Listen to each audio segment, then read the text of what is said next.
안녕하세요. 저는 딸아이 하나 키우며 살아가고 있는 평범한 40대 주부입니다. 하나 있는 아이임에도 불구하고 막 사춘기에 접어든 아이인지라 손 갈 곳이 한두 군데가 아닌 탓에 아주 바쁘게 살고 있는 서툰 엄마이기도 하죠. 그러다 보니 결혼 전에는 자주 만나던 친구들도 이젠 특별한 행사가 없으면 얼굴 보기가 쉽지 않아요. 결혼해서 아이 키우시는 분들이시라면 아마 다들 공감하시겠죠? 사정이 이렇다 보니 비록 서로 얼굴은 모르더라도 누구보다 내밀한 속 이야기까지 공유할 수 있는 이곳 사연들이 참 친근하게 느껴집니다. 저 역시 결혼해서 살면서 겪은 이야기들을 모두 토해내자면 책 한 권으로도 부족함을 느낄 테지만 아무래도 제 속사정이다 보니 털어놓을 곳이 마땅치가 않았어요. 사실 남들 들려주기에 그렇게 유쾌한 일도 아니거든요. 그래서 오늘은 그동안 여러분들 귀한 사연 많이 내어주셨던 바로 이곳에서 제 이야기를 한번 털어놓아 볼까 합니다. 그래도 우리가 한 식구로 한솥밥 먹고 산 세월이 얼마인데 이렇게 우리 모자에게 야멸차게 굴 수가 있어? 남도 아니고 자식까지 같이 낳아놓고 살아놓고는 너 나중에 시연이 보기 부끄럽지 않을 수 있겠어? 어머니야말로 저를 시연이 엄마로 존중해 주셨다면 어떻게 이런 파렴치한 일을 벌일 수가 있어요? 저를 가족으로 먼저 대우해주지 않으신 건 어머님이 먼저예요. 저도 더 이상 이런 취급 받아가며 어머니 가족으로 살 생각 더는 없으니 죄 지은 만큼 벌 받으세요. 이 짧은 대화만으로 그동안의 제 결혼 생활이 어땠을지 대충 짐작이 가시죠? 결혼 생활 내내 제게 무시로 일관하던 시어머니에게 마지막 순간만큼은 통쾌한 한 방을 날리고 나왔습니다. 지금껏 누구에게도 속 시원히 얘기해보지 못했던 제 결혼 이야기 한번 들어보시겠어요? 저는 성격이 꽤나 무던한 편입니다. 웬만한 일로는 화도 잘 내지 않는 편이고 감정의 기복이 그렇게 심한 편이 아니에요. 그러다 보니 남들 눈으로 보기에는 다소 사람이 둔해 보이고 무덤덤해 보일 수도 있다고 생각해요. 저를 낳아주신 부모님께서도 예외가 아니시니까요. 우리 혜연이는 내 딸이지만 참 부처님 가운데 토막이 따로 없어. 예민하면 예민한 대로 살면서 스트레스 받을 일이 많으니 어떻게 보면 차분한 우리 딸 성격이 복일 수도 있겠다. 그래도 살면서 난 눈치 봐야 할 일이 얼마나 많은데 너무 무덤덤하기만 해서 혹시 여우 같은 인간 만나 괜한 상처받을까 엄마는 늘 걱정이야. 제 성격이 저희 부모님하고는 별로 안 닮았거든요. 오히려 엄마나 아빠나 젊어서부터 장사로 먹고 살아오신 분들이라 그런지 남들 눈치를 기민하게 알아채시는 분이었습니다. 그런 분들의 시선으로 보니 당연히 제가 걱정스러웠을 법도 해요. 하지만 부모님 걱정과 달리 무던한 저는 웬만한 사람 상처받을 일들도 어지간해서는 그렇게 예민하게 받아들여지지 않더라고요. 제 나름대로는 제 성격의 장점이라고 생각하는 부분입니다. 결혼할 때도 마찬가지였어요. 남편은 남들 눈을 많이 신경 쓰는 사람이었지만 그래서인지 좀처럼 남들 의견에 흔들리지 않고 뚝심 있게 제 할 일 해나가는 제 성격을 처음에는 참 마음에 들어 했습니다. 넌 타고난 성격이 예민해서 굳이 신경 쓰지 않아도 될 말까지 자꾸 신경 쓰게 되는 게 너무 스트레스인데 당신은 사람이 굳건하고 강해서 좋아. 사실 나도 남들 말 신경 쓰고 싶어서 쓰는 건 아니거든. 이래서 성격이 팔자라고들 하나 봐. 지금 와서 생각해보면 예민해서 항상 매사에 불만이 많은 남편이 끊임없이 내뱉는 하소연에도 제가 짜증내지 않고 무덤덤하게 들어줬던 게 좋았던 게 아닐까 싶기도 해요. 불평불만 많은 사람을 세상 그 누가 반기겠어요. 일부러 의식하고 조심해야 할 사람 앞에서 말을 가리는 게 아니면 툭하면 입에서 미운 소리가 튀어나오곤 했던 남편이니 마음 깊이 교류할 만한 진정한 친구를 갖기 힘든 건 당연한 일이었습니다. 그런데 무슨 소리를 해도 그저 보살처럼 덤덤하게 들어주는 제가 나타난 거죠. 모르긴 몰라도 그 사람 저 처음 만나고 한동안은 실컷 제 얘기 털어놓느라고 적잖이 신이 났을 겁니다. 그런 단점이 있긴 했지만 예민한 사람답게 주위 사람 기분의 흐름을 예민하게 눈치채고 행동하는 센스 있는 점이나 기본적으로 사람 대하는데 싹싹한 모습 등 장점이 없는 사람은 아니었어요. 특히나 저랑은 성격이 거의 정반대에 가까웠기 때문에 남편의 그런 장점들은 제게는 없는 부분이나 마찬가지여서 그런 점들이 더 크게 다가왔던 것 같기도 합니다. 그리고 그 사람 하는 일이 영업이었어요. 별의별 사람들을 다 만나면서 생각지도 못하게 마음 상하는 일도 많고 사건 사고가 많을 만한 일을 하다 보니 저도 스트레스 받을 일이 많겠지 싶었습니다. 가뜩이나 성격도 저리 예민한데 먹고 살자고 성격에 맞지 않는 일임에도 저리 열심히 한다는 것도 그때는 성실함의 증거라고 생각했습니다.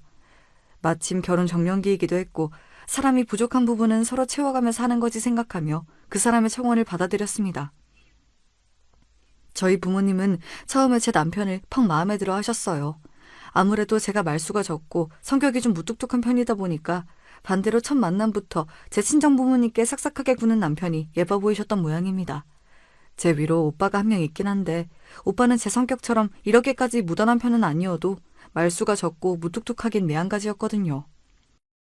우리 혜연이가 참 차분하고 진중하고 다른 건 다 좋은데 제 성격이 무딘 편이다 보니까 주변 사람들 감정 헤아리는 데 있어서 좀 부족한 부분이 있거든. 그런 부분을 우리 최서방이 잘 감싸 안아줄 수 있을 것 같아서 나는 이제야 좀 마음에 안심이 되네. 제가 밖에서 있었던 일로 기분이 예민해지거나 속상한 일이 있을 때에도 혜연이가 참 넓은 아량으로 저를 잘 품어주거든요. 저도 이렇게 제 모자란 부분까지 타박하지 않고 잘 감싸 안아주는 혜연이 만난 게 참 제 복인 것 같아요. 저희 서로 부족한 부분 함께 채워주면서 잘 살겠습니다. 제 부모님 앞에서 저를 추켜 세워주면서 기분을 맞춰주는 남편을 보니 저도 마음이 흡족해졌습니다. 저 사람 말 맞다나 참 다른 우리 두 사람이 만났으니 서로에게 부족한 부분은 다른 한 사람이 채워가며 무던하게 잘 살 수 있으리라 그렇게 생각했습니다. 시댁과의 첫 대면도 그리 나쁘진 않은 편이었습니다. 단 한 사람, 저희 시어머니만 빼고 말입니다. 남편은 일남일녀의 장남입니다. 아래로 여동생이 하나 있죠. 처음 시댁으로 찾아간 자리에 시부모님 내외와 시누이까지 다 모여도 단출한 구성이었습니다. 당시에는 아직 시누이도 미혼이었거든요. 시아버지는 처음 저를 보시면서도 얌전하고 차분해 보이는 제 모습이 제법 마음에 드신 것 같았어요. 우리 우성이가 어릴 적부터 성격이 불같은 부분이 있어서 내가 항상 조심을 시켰어요. 물론 사람이 살면서 화나는 일이 어떻게 없을 수가 있겠어. 그런데 저 녀석은 그게 좀 과한 편이야. 사내면 사내답게 좀 대범하게 넘길 줄도 알아야 하는데 어릴 적부터 성격에 예민한 부분이 있는 그거 하나가 내가 참 걱정스러웠어. 그런데 지금 아가씨를 보니 사람이 참 차분하고 심지가 단단해 보이는 것이 우리 우성이랑 같이 살면 합이 참 잘 맞을 것 같아서 내가 마음이 놓여요. 세월은 공으로 먹는 게 아닌 모양인지 처음 만나는 자리에서부터 제 성격이 아버님 눈에 고스란히 드러난 모양이었습니다. 사실 아버님이 생각하신 제 성격만큼은 그대로 맞아떨어진 게 맞긴 하지만요. 시아버지가 제게 그저 좋은 말만 해주셨다면 옆에 앉아 계시는 시어머니께서는 첫 만남부터 제 아들 깎아내리는 것처럼 느껴지셨는지 기분이 썩 좋아 보이지 않으셨습니다. 이 사람은 세 사람 불러다 놓고 아들 흉만 보고 계신데 아가씨 보고 우리 애 두고 도망가라고 고사 지내는 것도 아니고 이만하면 우리 아들도 제 앞가림 잘하는 귀한 내 자식인데 뭘 그렇게까지 말하고 그래요. 아가씨, 이 사람이 괜한 노파심에 하는 소리니 너무 심각하게 생각할 거 없어요. 네, 그럼요. 걱정하셔서 하시는 말씀인 줄 잘 알고 있습니다. 걱정 마세요. 이야기를 나누다 보니 시아버지께서 남편 성격에서 걱정되는 부분을 언급하면 시어머니가 득달같이 남편 편을 들어주는 일이 여러 번 반복이 되더라고요. 대충 집안 분위기가 어떻게 돌아가는지 짐작이 되었습니다. 조금 신경이 쓰였던 것은 제 오빠 편을 들어주는 시어머니를 볼 때마다 시누이 표정이 안 좋아진다는 점이었습니다. 이런 일에 그리 예민한 편이 아닌 제 눈에도 그게 눈에 띌 정도면 그 당시에도 시누이가 굳이 제 어머니에 대한 반감을 숨길 생각이 없었던 게 아니었나 싶어요. 결혼을 하고 나니까 그때 시누이 표정이 왜 그렇게 안 좋았던 건지 이해가 되었습니다. 남편의 예민한 성격은 제 어머니를 꼭 빼닮은 거였어요. 시어머니는 작은 일에도 쉽게 화를 냈습니다. 저같이 좀처럼 화내지 않는 사람이 보기에는 세상에 뭐 그렇게 화날 만한 일이 저리도 많은 건지 좀 신기할 지경이었어요. 지나가다 다른 사람이 무신경하게 툭 치고 지나가도 솔직히 좀 기분은 나쁠 수 있더라도 흔히 있는 일이잖아요. 그런데 그런 일 한 번 당할 때마다 저기 저 인간이 자기를 무시했다느니 피해가려면 얼마든지 피해갈 수 있었는데 괜히 저가 만만하니까 심심풀이 삼아 툭 치고 지나갔다느니 별일도 아닌 일에 살까지 야무지게 붙여가며 화낼 이유를 찾곤 하셨어요. 가만히 보니 단순히 치고 지나갔다는 게 문제가 아니라 기저의식에 자격지심이 기본 바탕으로 깔려있는 듯한 느낌이었습니다. 언니야, 시집와서 저런 꼴을 처음 보니 아직은 그냥 신기한 모양인데 나는 정말 저런 성격 때문에 평생 치를 떨며 살아왔어요. 저런 사람이 집 밖에서 모르는 사람들한테만 저러겠어요? 같이 사는 사람은 정말 죽을 맛이에요. 부모가 됐으면 자식이 뭔가 실수를 하더라도 허물을 감싸 안아줘야 하는 거 아니에요? 설령 정말로 잘못한 게 있으면 거기에 맞게 훈육을 하면 되잖아요. 그런데 자기 심기 조금 거슬리면 너 엄마 말을 뭘로 아는 거야부터 시작해서 자기를 무시를 하네, 니까짓 게 뭐 잘난 게 있다고 나를 괄시를 하느냐니 이게 자식한테 할 소리예요? 이성보다 감성이 앞서는 사람들의 대표적인 단점이죠. 흥분해서 사고방식이 정상적으로 작동하지 않으니 나중에 후회할 만한 말도 그냥 내뱉고 본다는 거죠. 저야 성인이 다 되어 만난 사람이기도 하고 성격도 신우이와는 다르니 저런 사람도 다 있구나 했으나 평생 저런 주 양육자 밑에서 자란 신우이 입장에서는 정말 상처가 될 만도 하다고 생각했어요. 예민한 사람은 자기 인생도 참 피곤하지만 주위 사람들도 참 비위 맞추며 살기가 쉽지 않겠다는 생각이 들었지요. 결혼하고 나서 한동안 남편이 회사 일로 많이 바빠졌어요. 회사가 사업 규모를 늘리는 모양이었나 본데 그러다 보니 특히 영업 실적 압박이 심해졌던 모양이에요. 가뜩이나 성격이 예민하기 짝이 없는 사람이 전에 없이 회사로부터 압박까지 당하다 보니 날카로운 성격이 더더욱 뾰족해졌습니다. 결혼 전에도 자기도 모르게 말이 날카롭게 나와서 제 앞에서 흠칫하던 걸 몇 번 본 적이 있는데 상황이 이렇다 보니 말투에 날이 서는 건 어쩌면 당연한 일이다 싶었어요. 당신 오늘 많이 늦었네? 밖에서 힘들었을 텐데 야식이라도 좀 해줄까?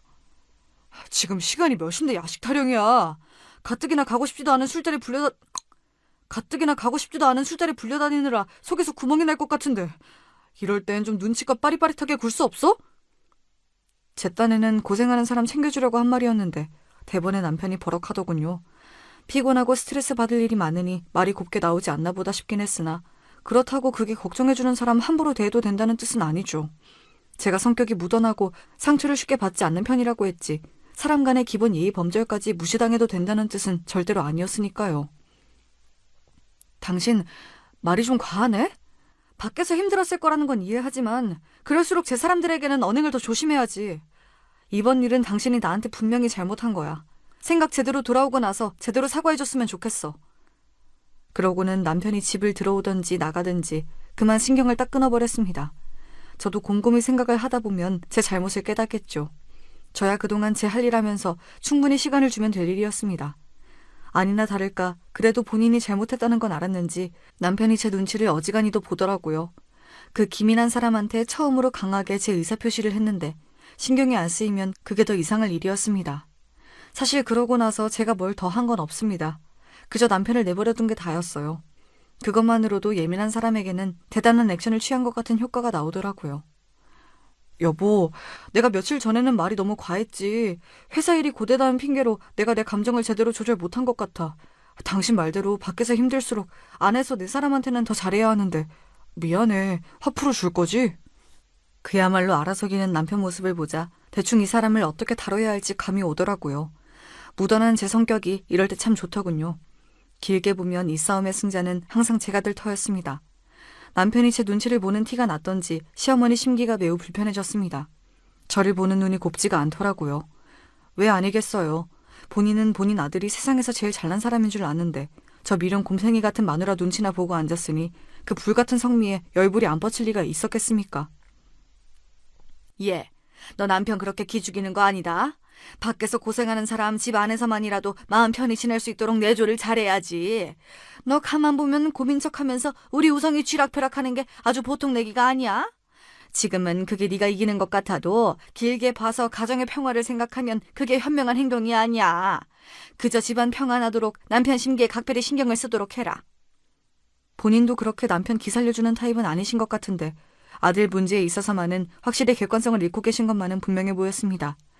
내조니 남편 심기니 시어머니 입에서 나오는 그 어떤 단어도 본인과 어울리는 단어가 없다는 걸 알고는 계시는지 모르겠으나 어차피 집으로 돌아가면 안 들어도 될 이야기이기도 하니 그냥 네 대충 대답하고 넘어갔어요. 자기 성격 같으면 혼자서 쌓아도 10대 번은 감정을 쌓을 만한 일인데 정작 당하는 제 반응이 저렇게 심드렁하니 그건 또 그것대로 시어머니 열불을 터지게 만드는 것 같기도 했습니다. 그러나 시어머니 감정은 시어머니 소관이지 제가 어떻게 할 수 있는 건 아니지 않습니까? 매번 저렇게 열내시는 것도 정신 건강에 참 안 좋을 텐데 생각하면서 그 일 역시 무난하게 넘겼어요. 결혼하고 3년 좀 지났을 무렵 저희 부부에게도 귀한 새 생명이 찾아왔습니다. 저희 딸아이인 시연이가 태어난 거예요. 집안의 첫 손자이다 보니 모두 기쁜 마음으로 반겨준 아이였습니다. 신생아가 통잠 자기가 쉽지가 않은데 잘 울지도 않고 밥도 씩씩하게 잘 먹는 게 아주 장군감이었습니다. 시댁에서 보기에도 저희 친정에서 보기에도 예민한 남편 쪽보다는 무던한 제 쪽을 많이 닮은 아이였어요. 솔직히 다행이다 싶었습니다. 남편의 뾰족한 성격의 단점을 그 즈음에는 너무 많이 알고 있기도 했지만 옆에서 지켜보다 보니까 그런 성미 가진 사람들은 무엇보다 자기 스스로가 참 피곤해지더라고요. 제 성격이 좀 답답하게 느껴질 수도 있겠으나 이 성격 가지고 평생 살아보니 그러고 사는 저는 크게 상처받을 일도 없고 사는 게 나쁘지 않았거든요. 아이 입장을 생각해봐도 그 편이 낫지 싶었습니다. 바라 맞이한던 첫 아이를 품에 안았으니 남편이라고 기쁘지 않을 리가 없었죠. 남편이 눈에 넣어도 아프지 않을 정도로 우리 시연이를 사랑한다는 것 자체는 의심의 여지가 없었습니다. 그런데 사랑으로도 극복이 안 되는 문제도 있더라고요. 여보, 내가 아이 대할 때에는 일관적인 태도로 대해야 한다고 몇 번을 말해. 자기 기분 좋을 때는 세상 둘도 없는 사람처럼 잘해주다가 자기 밖에서 기분 나쁜 일 있거나 조금만 심기 거슬려도 애 앞에서 팩 짜증이나 내고. 그게 아이 정서에 얼마나 안 좋은지 내가 수도 없이 말해줬지 않아? 우리 시연이도 방금까지 웃고 장난치던 아빠가 갑자기 자기 기분 안 좋다고 인상 찌푸리고 말도 함부로 하면 얼마나 혼란스럽겠어? 안 그러려고 해도 자기 아빠 앞에서 자꾸 눈치 볼 수밖에 없지 않겠어? 당신 밖에 나가서 눈치 보면서 사는 거 정말 지긋지긋하다며. 그러면서 정작 자기 자식은 집에서 당신 눈치나 보게 만들 거야? 성격이라는 건 정말 무서운 거더라고요. 가만 보면 남편이 제 말을 이해 못하는 눈치는 절대로 아닌데 제 성질머리 이기는 게 그렇게나 힘이 든 모양이었습니다. 남편 혼자만 생각하면 안타까울 일이나 남편의 그런 태도는 정말이지 아이 교육에 좋지 않았습니다. 그래도 아이가 뭔 모를 때에는 그저 아빠가 좋아서 쫄래쫄래 따라다녔지만 저한테도 눈치라는 게 생긴 이후부터는 슬그머니 아빠를 피하기 시작한 시연이었어요. 알아, 나도 노력하고 있어. 근데 사람 마음이 어디 마음먹은 대로 다 되면 세상에 성인군자 아닌 사람이 어디 있겠어. 나도 오죽하면 이러겠어? 그럴수록 엄마인 당신이 더 노력하면 되잖아. 그러는 게 부부 아니야? 처음 몇 번은 노력하는 신용이라도 해보려던 남편이 이러한 상황이 계속 반복되자 이제는 적반하장으로 나오기 시작했습니다. 하기야 좋은 말도 3번이면 지겹다는데 듣기 싫은 소리 반복해서 듣는 기분이 좋을 린 없었습니다. 하지만 저도 부모가 되었으면 할 도리는 해야죠. 다른 건 무던하게 넘겨줄 수 있는 문제라고 해도 아이가 상처받을지도 모르는 일을 그냥 지나가는 건 결코 있을 수 없는 일이었습니다. 다른 건 몰라도 우리 시연이 마음 다치는 꼴은 절대로 두고 보지 않을 거야. 당신 그렇게 당신 성질 못 이길 것 같으면 그럴 땐 차라리 집에 들어오지 마. 밖에 나가서 풀 거 다 풀고 애한테 아빠로서 제대로 대할 수 있을 때 그때 마음 갈무리하고 집으로 들어와. 나 이것만큼은 절대 양보 못하니까 그런 줄 알아. 정말로 이 문제만큼은 손톱만큼도 져줄 생각이 없었습니다. 당연한 거 아닙니까? 본인 성질머리가 그러면 애 앞에서 더 조심을 할 생각을 해야지. 그걸 어떻게 제 자식 앞에서도 그대로 팩 성질 부릴 생각을 하고 있어요? 그건 부모로서 절대 안 될 말이었죠. 그렇게 쫓겨났다고도 아니라고도 하기 애매한 때에 그 사람이 갈 만한 데가 어디 있겠어요. 결국은 또 제 모친한테 갔겠지요. 성격 똑 닮은 모자이니 서로 제욕하다 보면 시간은 잘 갈 터였습니다. 가뜩이나 본인이 살살 긁어도 넘어올 기미가 없는 저였는데 제 귀한 아들까지 내쳤다고 하니 시어머니가 또 파르륵거리더군요. 너 이제 하다 내 아들을 집에서 쫓아내기까지 하니? 네가 지금 그 정도로 살 수 있는 게 다 누구 덕분인데? 내 아들이 제 몸 갈아가며 뼈 빠지게 벌어다 먹여서 편하게 살고 있으면 받들어 모셔도 모자랄 판에. 이래서 집안에 사람이 잘 들어와야 해. 애초에 좀 있는 자식 며느리로 들였으면 우리 우성이 이렇게 고생할 일도 없이 팔자 피고 잘 살았을걸. 아이고 내 팔자야. 애초에 있는 집 자식이 어머니 아들 같은 사람 뭘 보고 결혼식이나 했겠어요. 하지만 그 말까지 했다간 괜히 또 긁어부스럼 만들 것 같아 잠자코 있었습니다. 자기는 길길이 날뛰고 있는데 또 저는 평소처럼 평온한 얼굴을 하고 있자 시어머니 우라통이 터진 모양이었습니다. 예, 너 지금 시어미가 말을 하는데 태도가 그게 뭐야? 너 정말 내가 그렇게 우스워? 내 아들도 쫓아내더니 이젠 시어미 말도 말같이 들리지가 않는다는 거야 뭐야? 저러다 혈압 터져서 쓰러지는 건 아닐까 싶었습니다. 이번에도 대꾸 안 했다가는 더 큰 난리를 칠 것 같아 제가 차분히 입을 열었어요. 그렇다고 어머님께 한 소리 들었다고 제가 불손하게 굴면 어머니 심기가 얼마나 상하시겠어요. 시연 아빠한테 그렇게 얘기한 건 아이 교육을 위해서 꼭 해야 할 말이었어요. 어머니도 시연이가 정서적으로 불안한 부분 없이 건강하게 잘 자라기를 바라시죠. 요즘 들어 애 아빠가 애한테 하는 태도가 너무한 부분이 많았어요. 길게 보면 결국은 우리 시연이를 위한 일이니까 어머니께서 아량을 보이셔서 조금 더 너그럽게 이해해 주세요. 말이 설명이지 솔직히 달래는 거나 다름없었어요. 다 맞는 말인데도 또 결국 본인이 진 것처럼 느껴졌는지 다시 소리를 지르려는 시어머니를 시아버지가 막아섰습니다. 시어머니가 저렇게까지 말을 하는데도 말귀를 못 알아듣고 잡돌이를 하려고 들어? 어른이 되어서 먼저 잘못한 자식을 꾸중하진 못할 망정 그놈도 이제 애 아범까지 된 마당에 무슨 10살 어린애라도 되는 것처럼 싸고 들어. 싸고 들게. 내가 정말 며느리 보기 민망해서 내가 그놈 그 예민한 성질머리가 언젠간 일을 칠 줄 알았어. 당신도 똑바로 들어. 내 보기엔 당신도 그놈이랑 하는 짓 하나 다를 거 없어. 시아버지 호령에 그제야 시어머니가 깨갱하더라고요. 희한한 게 그래도 시아버지 말씀에는 맥을 못 추는 시어머니였어요. 하기야 그러지라도 않았다면 두 분이 진작 갈라서도 이상할 게 없긴 하죠. 제 딴엔 우리 시연이와 남편 사이가 나중에 돌이킬 수 없는 지경에 이르기 전에 아직 아이가 어릴 때 바로잡을 수 있는 부분은 바로잡고자 남편에게 쓴소리를 한 거였는데 그게 남편 심기를 거스른 모양이었습니다. 남들 보는 눈 신경 쓰는 남편답게 부인이 집에서 내친 것도 자존심이 상하는데 그걸 들은 자기 모친이 제게 한 소리 하는 것까지 아무렇지 않게 넘어간 저이니 그 성질머리에 부하가 치밀어 올랐던 모양입니다. 여보, 내가 당신한테 밖에서 감정 정리하고 들어오라는 건 그렇게 감정을 다스리고 집으로 잘 돌아와서 우리 시연이랑 잘 지내보라는 뜻이었지. 이렇게 당신 멋대로 마음대로 외박하라고 한 소리가 아니야. 이래도 불만이고 저래도 불만이면 도대체 뭘 어쩌라는 거야? 밖에서 힘든 일 있는 것도 한두 번이 아닌데 나라고 화내고 싶어서네? 이만하면 나도 할 만큼 하고 있는 건데 당신은 무슨 불만이 그렇게 많아? 비뚤어지려고 작정이라도 한 인간 같았습니다. 이래서 사람 고쳐 쓰는 게 아니라고 하는 건가 싶었어요. 무엇보다 저로서는 남편의 심리가 당최 이해가 가질 않았습니다. 그럼 앞으로도 이렇게 자기 성질 다스리기 힘들면 저랑 저희 딸 안 보고 살기라도 하겠다는 거예요, 뭐예요? 그렇게 남편이 밖으로 나도는 날들이 많아졌어요. 마음 들 곳이 없어지니 제가 갈 곳이라고는 결국 친정뿐이더라고요. 차마 친정 부모님 걱정시킬까봐 못하던 이야기를 받아주던 건 하나뿐인 오빠였습니다. 오빠, 내가 나 살기 바쁘다고 친정 문제에 너무 관심이 없었지.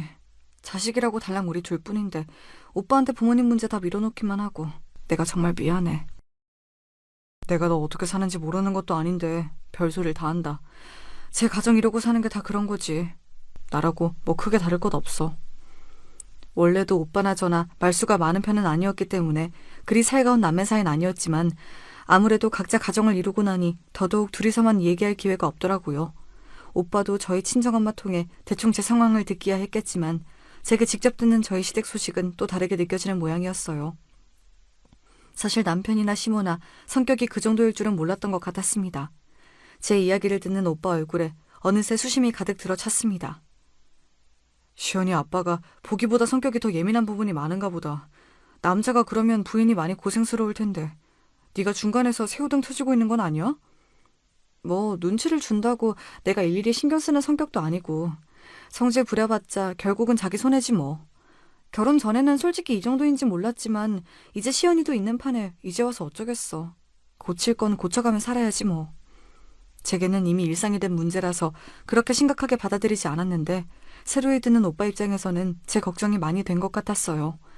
그래도 동북 형제라고 동생이 시집가서 고생할까봐 마음 써주는 오빠를 보니 이제 오빠도 나이를 들었구나 싶었습니다.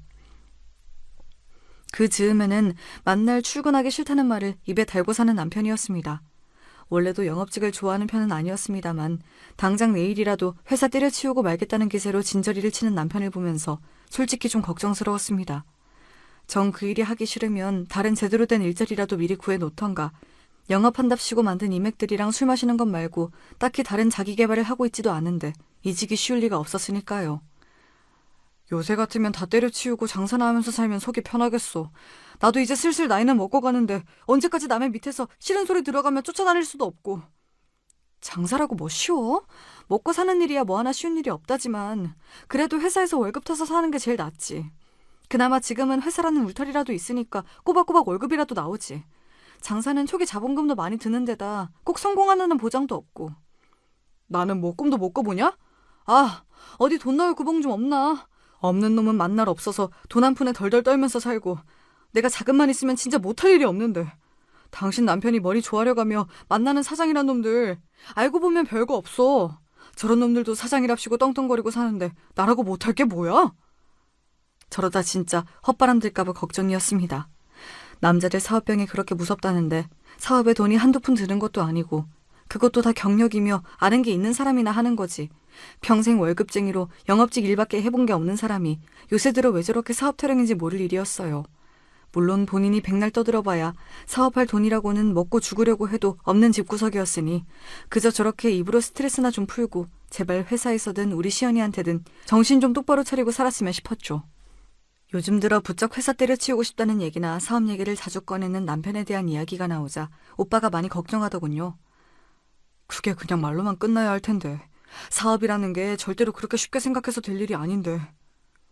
내 말이 그 말이야. 도대체 어디서 무슨 말을 듣고 저런 헛바람이 든 건지 모르겠어. 그래도 자기가 뭘 할 수 있겠어.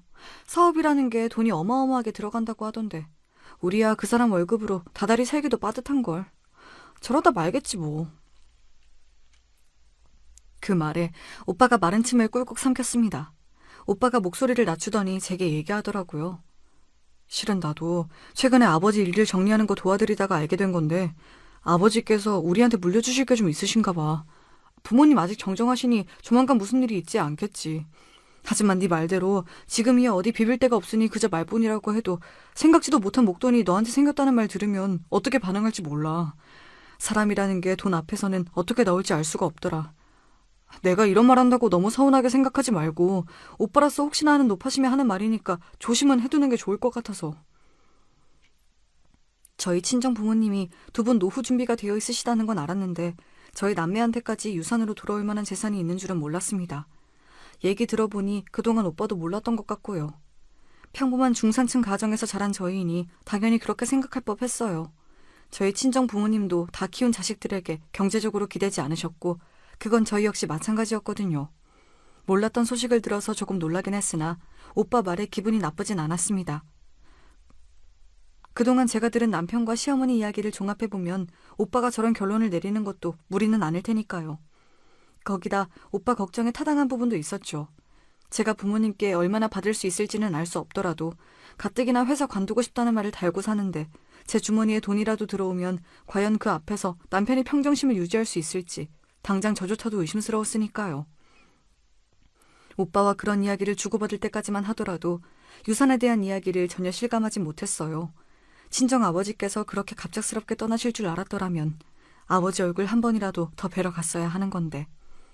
하나뿐인 딸로서 부족함이 많았던 것 같아 가슴이 많이 아팠습니다. 정말이지 상상도 하지 못했던 비극적인 사고였습니다.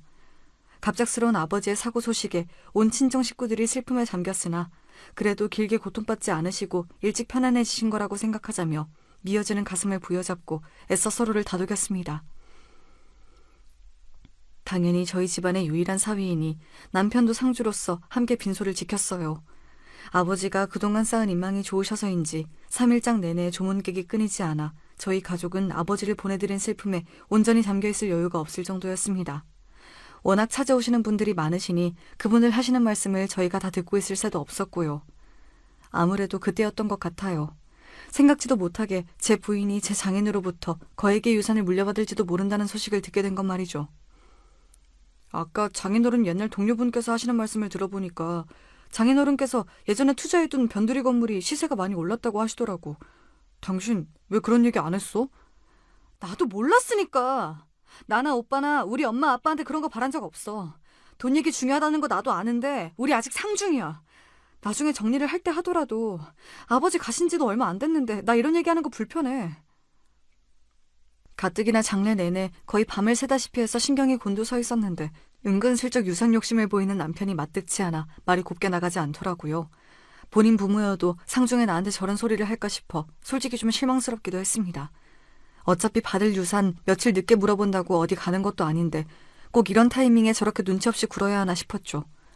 평소에는 그렇게 남들 눈치를 살피면서 돈 욕심 때문에 그런 생각도 못하는 건지 아니면 할 필요도 없다고 생각하는 건지 하여튼 마음에 드는 게 하나도 없었어요.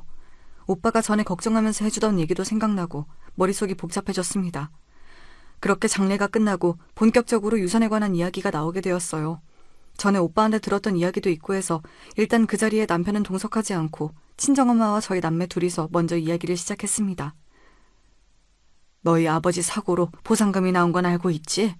돈이 아무 죄가 없다지만 솔직히 내가 그 돈 갖고 있고 싶지가 않구나.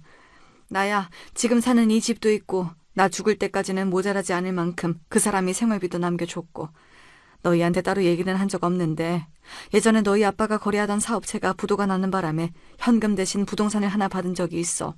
그게 그 당시에는 워낙 총구석의 낡은 건물이라서 사실 돈 될 만한 건 아니었는데 우연찮게 그 주변에 리조트가 들어서게 되어서 생각지도 못하게 시세가 많이 올랐더라고.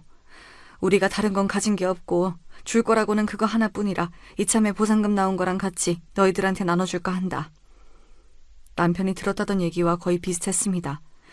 자식들도 모르는 이야기를 어른들끼리는 잘도 아시는구나 싶었습니다.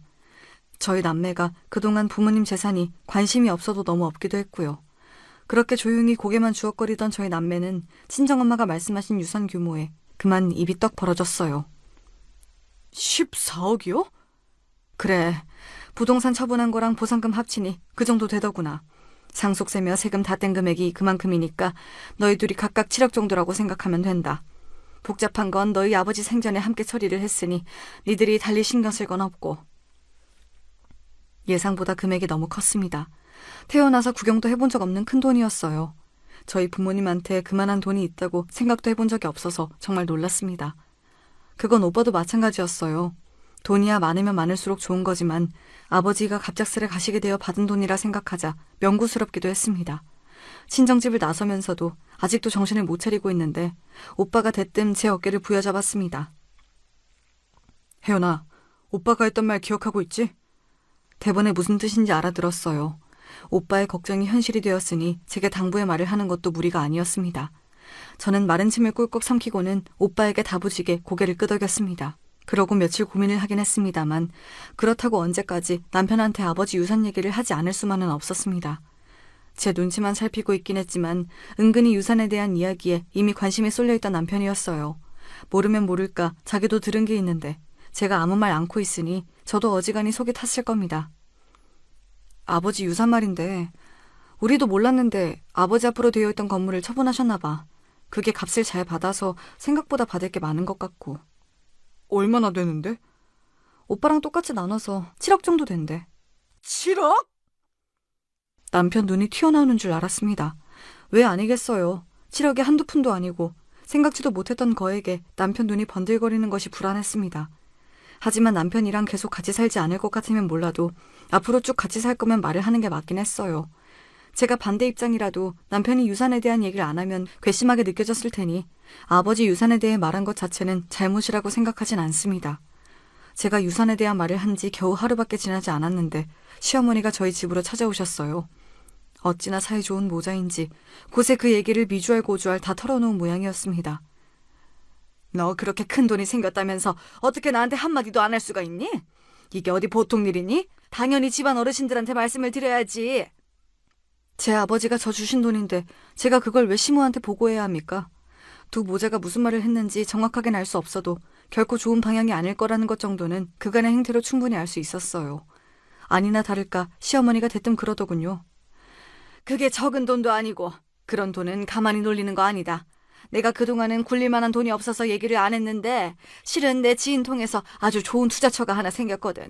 그게 끼워주기만 하면 수익률은 무조건 보장되어 있는 건데 내가 먹고 죽으려고 해도 거기 넣을 돈이 없어서 잠도 안 왔더랬어. 그런데 이렇게 다시 없을 기회가 오다니 우리가 돈복이 아주 없는 건 아닌가 보다. 저희 아버지 유산인데 왜 우리 돈복이 되는 건지 모를 일이었습니다. 평소에 그렇게 마음에 안 차는 며느리 남처럼 대하시더니 뽑아먹을 게 생기니 제 돈이 당연히 당신 돈인 것처럼 말하는 것도 못마땅했죠. 그런 쪽으로는 생각을 안 해봐서요. 그리고 세상에 무조건적으로 수익률이 보장된 투자처라는 게 어디 있겠어요.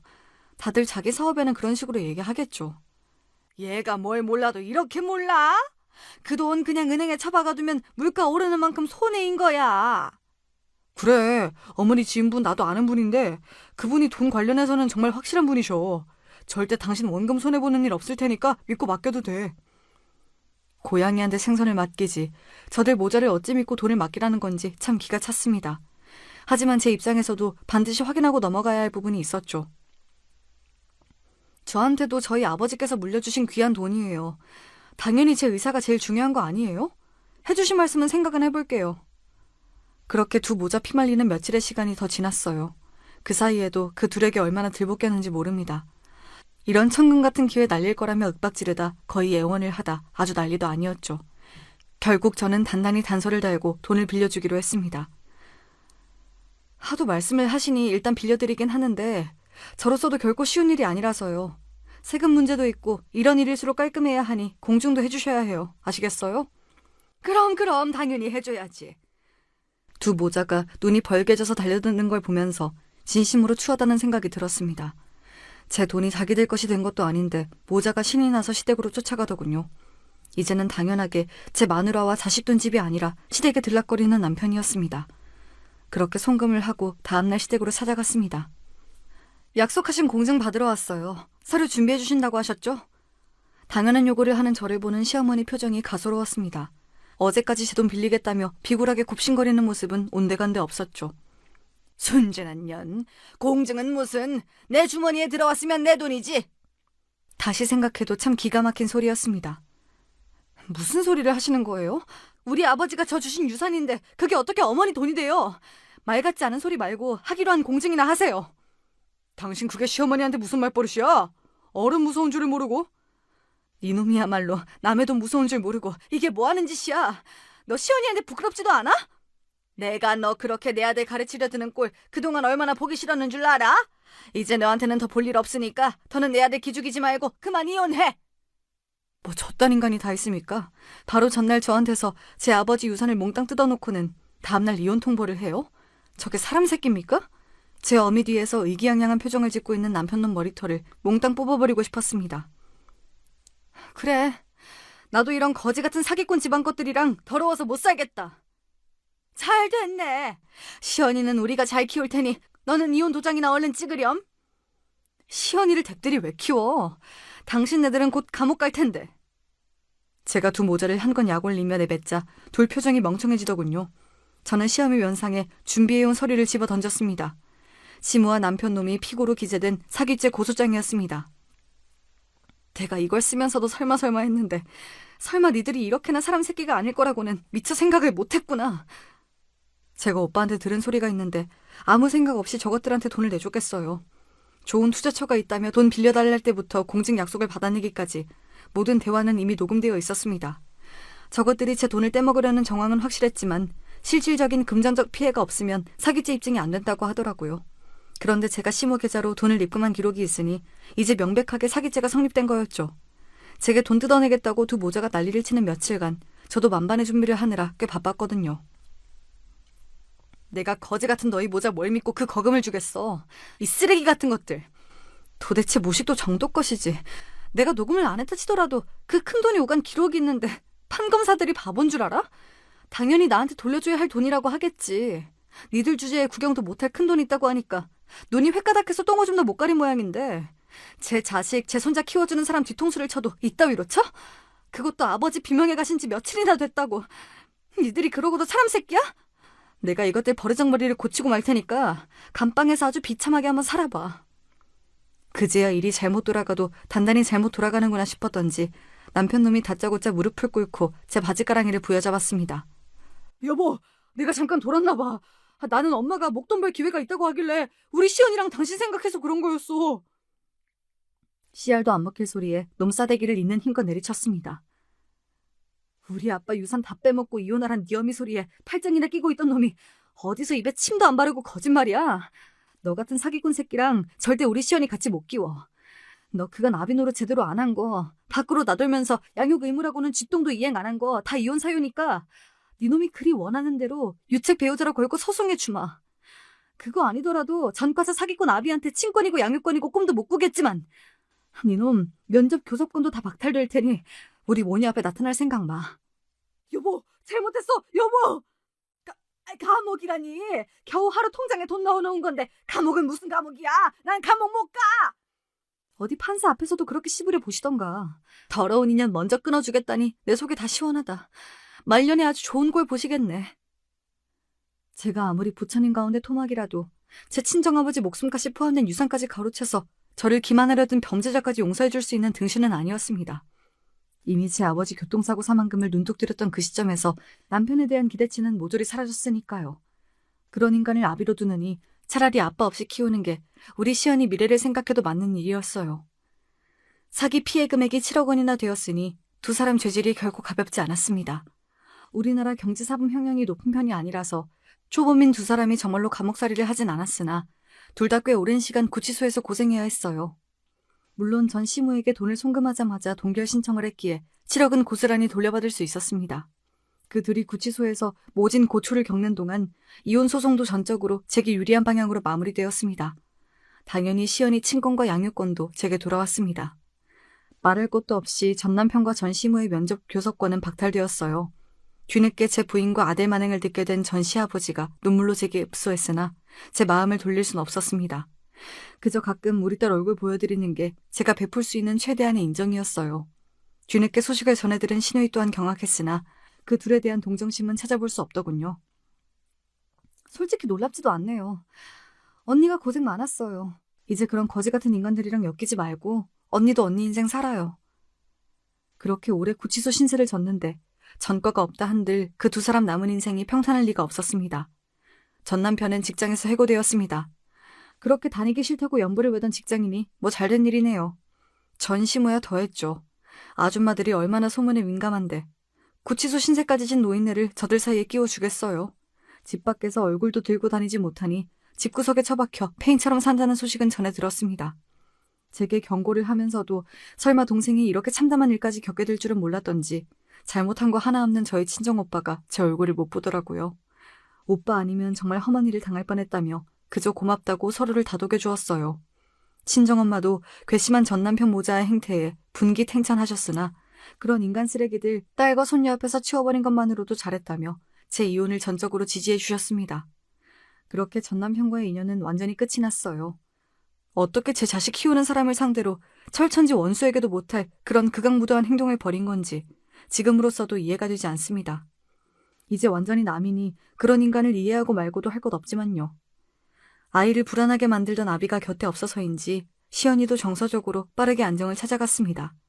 항상 제 엄마를 첫 번째로 생각해주는 사랑스러운 엄마 껌딱지 딸이에요. 그래, 나한테는 우리 시연이만 있으면 된다. 그 마음으로 두 모녀가 오순도순 살아가고 있습니다. 그렇게 오늘도 저희 두 사람의 소중한 하루하루가 쌓여가고 있어요. 결국 파국으로 끝난 저의 결혼 생활 이야기는 이쯤에서 마무리할까 합니다. 속 이야기를 다 털어놓고 나니 조금 가벼워진 것도 같네요. 누구에게도 쉽게 말할 수 없었던 이야기 끝까지 함께 해주신 여러분 정말 감사합니다.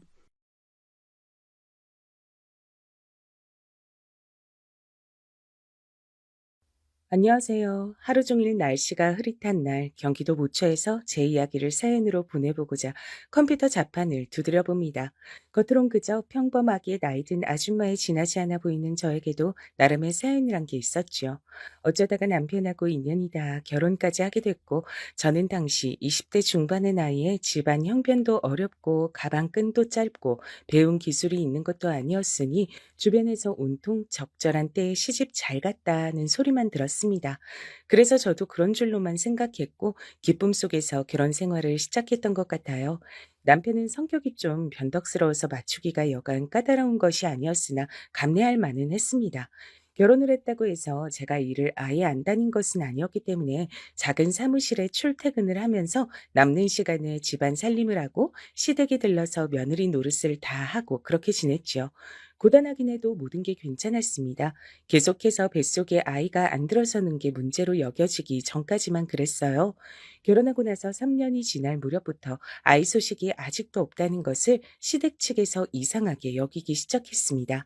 그러면서 절 향한 멸시, 힐난, 구박이 시작됐던 것 같아요. 저도 답답해서 미칠 노릇이었습니다. 제발 뱃속에 아이가 찾아왔으면 한다고 매일 밤마다 빌었지만 한 번도 소식이 없었어요. 당시에 제가 느끼기에 남들은 결혼 3년째 아직 아이가 없는 경우는 생겼다가 유산한 경우밖에 없던데 전 그런 것조차 없었으니 이루 말할 수 없이 속상했습니다. 누구보다 당사자인 제가 가장 속상했지만 시댁 식구들은 절 향해 아이도 못 갖는 주제에 끈질기게 며느리 자리만 지키면서 버텨대든 철면피라고 그렇게 부르며 손가락질을 했습니다.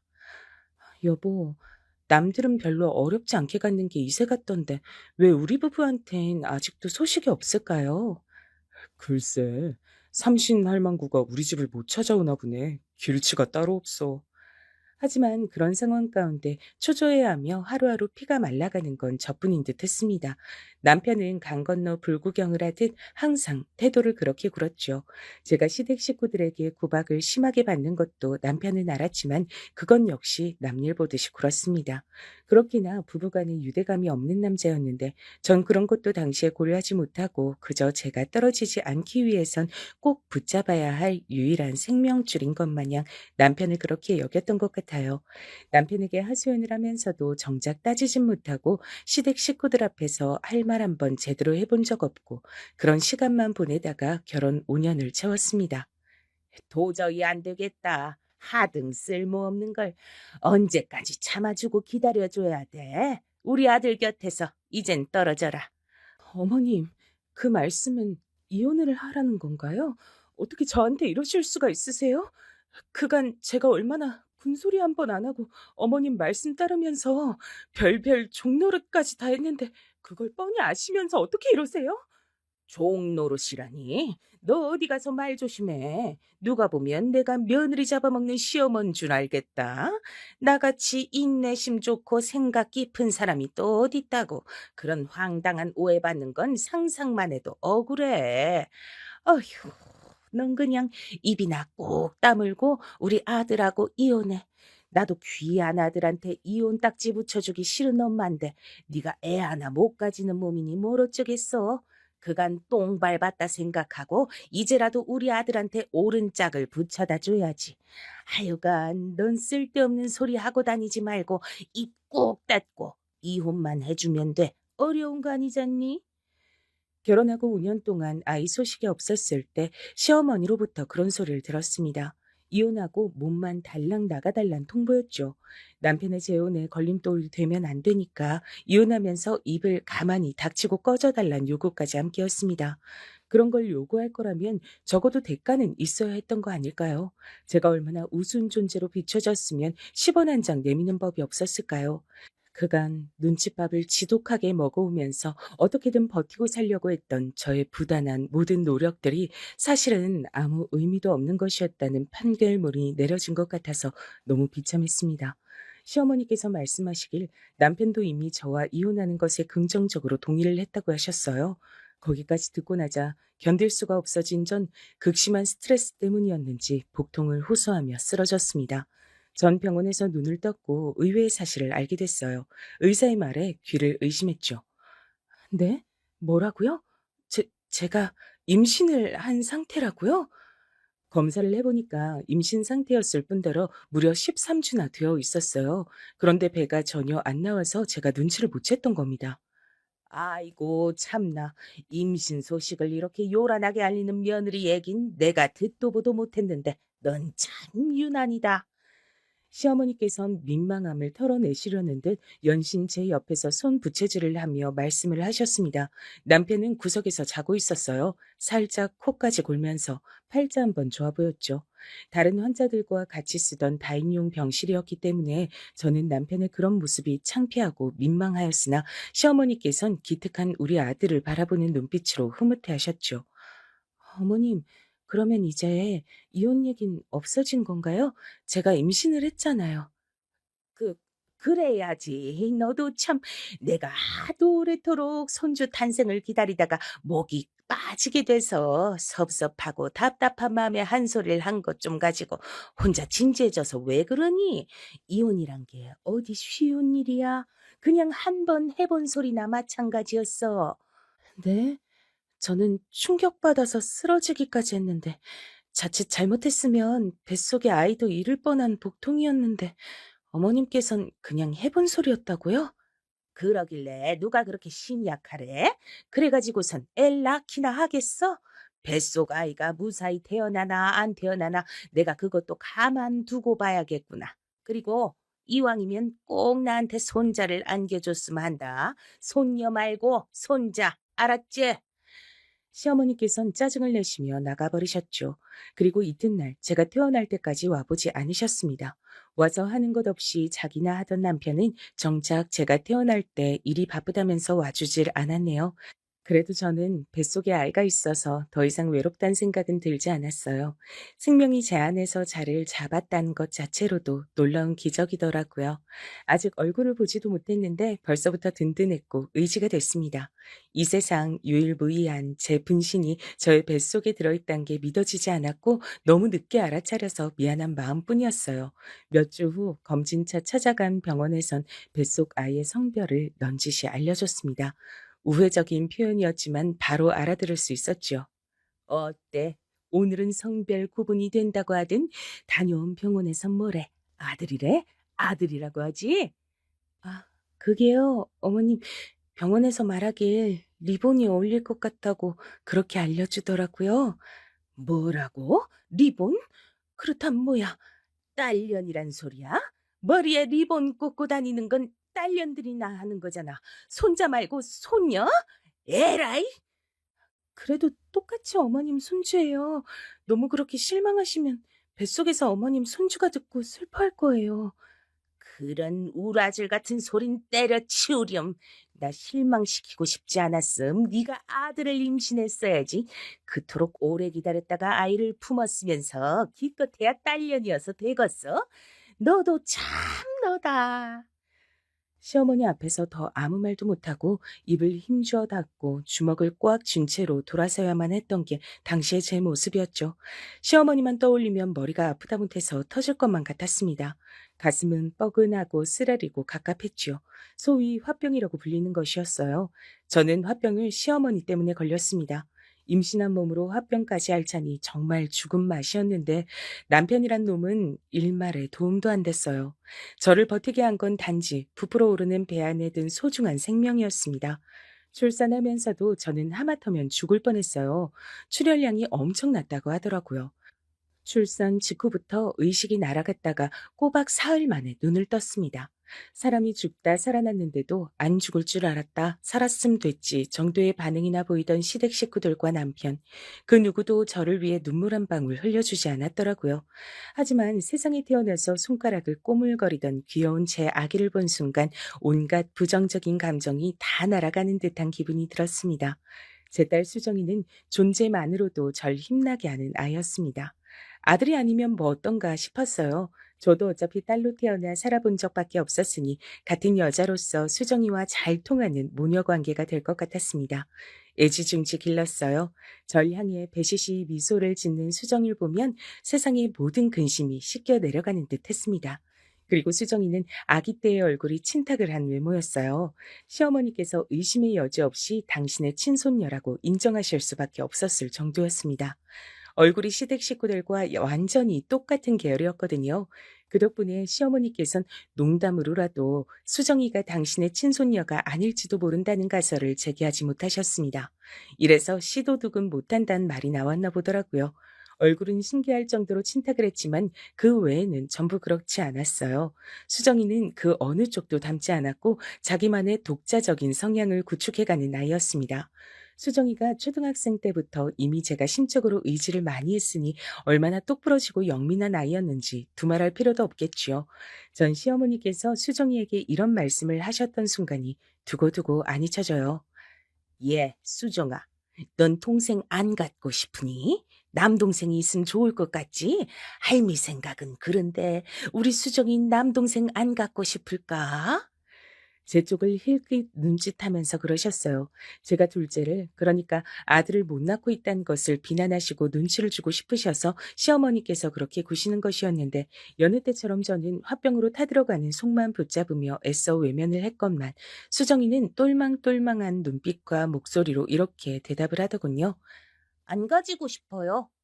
수정이 얘가 왜 이럴까? 넌 그러면 평생 동생이 안 생기고 너 혼자여도 괜찮단 소리야?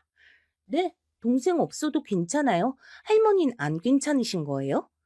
이 할민 당연히 안 괜찮지. 수정아, 집안에 원래 딸만 있으면 안 되는 법이야. 아들도 있어야지. 너 혼자 이렇게 외동딸로 계속 자라면 우리 집안은 어떡하라고. 우리 집안의 대가 끊길 수도 있어. 되는 남자가 있는 법인데. 그니까 얼른 아들이 생겨야 좋은 거다. 이 할미가 우리 수정이한테 얼마나 남동생을 만들어주고 싶은지 몰라. 네 엄마가 협조를 안 해줘서 그렇지. 할머니, 그러면 할머니가 낳으세요. 우리 엄마한테 남동생 낳으라고 하지 마시고 할머니가 낳으시면 되잖아요. 수업 시간에 선생님이 그랬는데 원래 필요하다고 직접 말을 한 사람이 행동하고 실천을 해야 맞는 거래요. 그게 바로 솔선수범이라 그랬어요. 저 잘 배워왔죠? 시어머니께선 귀가 터질 듯 붉게 달아오른 채였고 전 놀란 가슴이 미친 듯이 뛰고 있었습니다. 어른들을 놀라게 만든 제 딸 수정이는 정작 태연자약하기만 했죠. 수정이 때문에 저는 놀라는 일의 연속이어서 심장이 남아나질 않았는데 그러면서도 한편으로는 속이 어느 정도 시원해졌던 게 사실이었어요. 화병으로 뭉친 것들이 때마다 풀리는 감각이었습니다. 수정이가 자랄수록 영특해져서 도저히 당신께서 이겨먹을 수가 없자 시어머니께선 이 점을 몹시 분하게 여기셨어요. 도대체 애 교육을 어떻게 시키는 거야? 네가 애한테 나만 보면 비꼬고 놀려먹으라고 지시를 내린 거 아니야? 애를 단단히 그런 식으로 잘못 교육시켜 놓은 거 아니냐고? 어머님, 매번 저한테 애 교육 문제로 이렇게 말씀을 주셔봤자 소용이 없어요. 수정이는 워낙 애가 알아서 잘하기 때문에 제가 건드릴 것도 없고요. 제가 어린 자식한테 뭐 자기 할머니한테 대들라고 가르칠 이유도 없습니다. 그럼 네가 시킨 것도 아닌데 매번 애가 저렇게 나만 보면 어떻게든 날 이겨먹고 내 혼을 쏙 빼놓는다는 게 말이나 돼? 애가 타고나길 저런 거라고? 그렇다면 필시 널 닮아서 저런 것이겠구나. 네가 날 원망하니까 애가 그 점을 빼닮은 채로 태어난 게야. 너랑 반박이니까 당연히 네 책임이지. 저는 어머님께 이만하면 순종적인 며느리로 살아왔다고 생각하는데 아이가 절 닮았다니요. 그건 말도 안 되는 억측이세요. 애가 널 안 닮았음. 그럼 누굴 닮아서 저러는 건데? 설마 우리 아들? 에이, 그건 아니지. 우리 아들은 말주변이 썩 대단치도 않은데. 팔이 한없이 안으로 굽어도 차마 당신의 아들을 똑똑한 달변가라고 포장하시기엔 무리였나 봐요. 시어머니께서는 수정이의 청산 유수가 남편은 닮아서 그런 건 절대 아닌 것 같다고 당정 지으셨습니다. 그리곤 끝내 애가 돌연변이 같다고 하셨죠. 시어머니 입장에선 갈수록 통제가 어려워지는 말썽쟁이 돌연변이 수정이가 저에겐 기쁨과 웃음만 안겨주는 존재였어요. 수정아, 자꾸 할머니 곤란하게 만들면 안 돼. 알았지? 왜? 할머니는 엄마를 항상 곤란하게 만들잖아. 그래서 할머니가 무슨 말을 하면 엄마가 곤란한 표정을 짓잖아. 근데 나는 왜 할머니 곤란하게 만들면 안 돼? 그, 그건 아무튼 안 돼. 할머니는 집안의 최고 어른이시잖아. 최고 어른이면 모범을 보여야 하는 거 아니야? 책에서 봤는데 윗물이 맑아야 아랫물도 맑은 거래? 저는 어렸을 적에 농담으로라도 똑똑하단 소리를 못 들어본 아이였거든요. 아둔했죠. 착하단 소리는 많이 들어봤지만요. 세미도 약했고 집안 형편 때문에 학교도 대충 다녔다 보니까 글자도 늦게 익혔습니다. 그랬던 저였기에 제가 낳은 딸이지만 너무나도 신기했어요. 이런 영특하다 못해 발칙하게 느껴지는 생명체를 제가 낳았다는 게 믿어지질 않았답니다. 그런 생각으로 멍해진 저의 얼굴을 똑바로 바라보며 수정이가 쐐기를 박았었죠. 아무래도 할머니 맑은 물이 아니고 썩은 물인 것 같아. 그 소리를 듣는데 저도 모르게 웃음이 막 나왔습니다. 소리를 내서 크게 웃어버렸어요. 일방적으로 시달리며 분명한 가불관계 속에 을로지내며 그렇게 보내온 지난 시간들을 제 딸 수정이가 후련하게 보상해주는 것만 같았습니다. 답답한 자기 엄마를 대신해서 수정이는 언제든 앞으로 나서는 아이였습니다. 마치 하늘에서 절 위에 내려준 천군 만마 같았지요. 멋대가리, 인정머리 하나 없을지라도 남편이랍시고 옆에 착실히 끼고 살았건만 그런 저의 헌신에게 배신을 선사하고서 남편이 바람을 피웠을 적에도 수정이는 철저히 제 편이었습니다. 수정이가 아니었다면 전 억울해서 화병이 폭발하고 말았을 거예요. 남편이 바람을 부인하면서 되려 저를 몰아갔었거든요. 립스틱 자국에 이어서 여자 향수 냄새를 묻혀오더니 이번엔 와이셔츠 안에 웬 여자 머리카락이에요? 여보, 바람 아니라면서요. 아무리 정신을 빼고 살아도 다른 여자랑 붙어먹을 만큼 막장은 아니라면서요. 스스로 그랬잖아요. 처자식 두고 바람을 피울 정도로 최악의 인간은 아니라고. 직접 그런 소리 해놓고서 어떻게 이런 추잡한 증거를 떡하니 묻혀와요? 내가 그렇게 우스운 바보 천치로 보여요? 아, 당신 요즘 갱년기인지 뭐 그런 거야? 나이가 들수록 왜 이렇게 사람이 예민해지고 포악해지고 눈에 뵈는 게 없는 것처럼 굴어? 난 대체 왜 셔츠 안에 그런 긴 머리카락이 들어갔는지 모르겠고 난 결백하니까 그렇게나 혼자서 날 바람 피운 놈으로 몰아가고 싶어서 망상하고 싶다면 어디 마음껏 해봐. 그런다고 해서 내 결백함이 사라지는 건 아니니까. 당신은 혼자 망상 실컷 하면 돼. 그런 거 참다가 정신병원 가는 것보단 낫지. 안 그래? 정신병원? 여보, 어떻게 바람을 피운 사람의 입에서 망상이란 소리가 나올 수 있어요? 나한테 조금도 미안하지도 않나 봐. 당신이 그러고도 자식을 둔 애아빠라고 할 수 있어? 의부증 환자가 따로 없네. 제발 정신 좀 차려. 슬슬 당신의 이런 의심 지겹다 못해서 짜증이 나려는 참이니까 홧김에 정신병원에 넣어버리는 수가 있어. 저는 남편이 그렇게 나오니까 덜컥 겁이 나서 무서워졌어요. 꼼짝을 못했죠. 제 친정은 힘이 없었고 전 항상 덜 아픈 손가락 취급받는 자식이었기 때문에 그 어떤 원조나 비호도 받아본 일이 없었습니다. 궁지에 몰리는 이런 순간에 도움이나 조언을 청할 곳도 없었어요. 그러나 그때 나서준 것이 바로 제 딸 수정이었습니다. 아빠, 그렇게 발뺌하셔도 소용없어요. 사실 엄마하고 저 이미 다 알고 있어요. 아빠가 상습적으로 바람 피우신 거. 왜냐면 엄마가 심부름센터에 일을 맡겨서 아빠 뒷조사에 들어갔었거든요. 그래서 진작에 다 알고 있었어요. 증거도 더 가지고 있었고요. 뭐라고? 심부름센터? 내 뒷조사? 네 엄마처럼 간이 콩알 만한 여자가 설마니 진짜로? 수정이의 거짓말에 제가 깜짝 놀라고 있는데 남편은 더 놀라서 뒤집어지려고 하더군요. 그때 눈이 마주친 수정이가 저한테 얼른 윙크를 보내왔습니다. 그래서 전 그런 게 아니라는 말도 못하고 우물쭈물하고 있었어요. 그런데 남편이 다 이실직고를 한 겁니다. 오라, 그래. 진작 알고 있었단 거지? 그래 놓고서 일부러 날 가만히 지켜본 거야? 내 입으로 실토하길 기다리면서? 맞아. 당신이 아는 그대로야. 그 여자들하고 내가 돌아가면서 3년 넘게 바람 피웠어. 근데 진지한 감정인 것도 아니었지만 당신은 이런 것 하나도 이해를 못 해줘? 어디서 여자가 건방지게 심부름센터 같은 걸 이용할 생각을 해? 3년 넘게 바람을? 한 명도 아니고 여럿하고? 예상은 했지만 훨씬 더 추잡한 사람이었구나. 나 이제 어떻게 당신 얼굴 보면서 한 집에서 살아야 하는지 모르겠네요. 그게 무슨 소리야? 진작에 다 알고 있었단 거 아니었어? 왜 지금 한 것처럼 충격을 받아? 설마 수정이 네가 말을 지어낸 거였어? 이런 괘씸한 것? 실토를 한 남편은 그제서야 함정에 빠졌던 걸 눈치챘지만 수정인 꼼꼼하게 녹음까지 해낸 뒤였죠.